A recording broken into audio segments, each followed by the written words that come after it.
Nos surasi Makka da nozil qilingan 6 oyatdan iborat.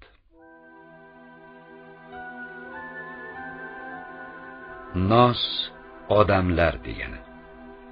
Bu surada insonlar va jinlarning yovuzlari, ya'ni shaytonlaridan omonda bo'lish uchun Allohdan panoh so'rash ta'lim beriladi. 6 oyatdan ma'lum bo'lishicha, jinlarning shaytoni bo'lganidek, odamlarning ham shaytoni bo'lar ekan. Har ikki toifaning ishi ham odamlarni vasvasa qilib, yo'ldan ozdirishdir.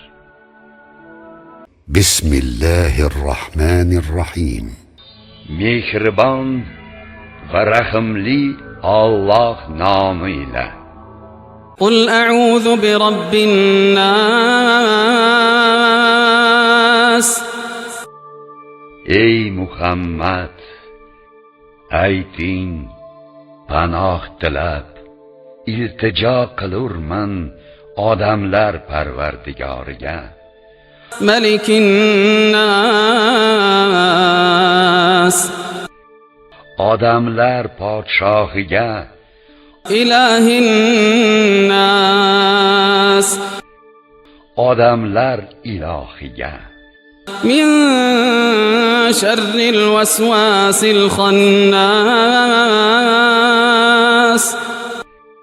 Inson Allohni eslaganda, chekinib eslamaganda vasvasa qiluvchi shayton yovuzligidanki, allazi yuwaswisu fi sudurin nas.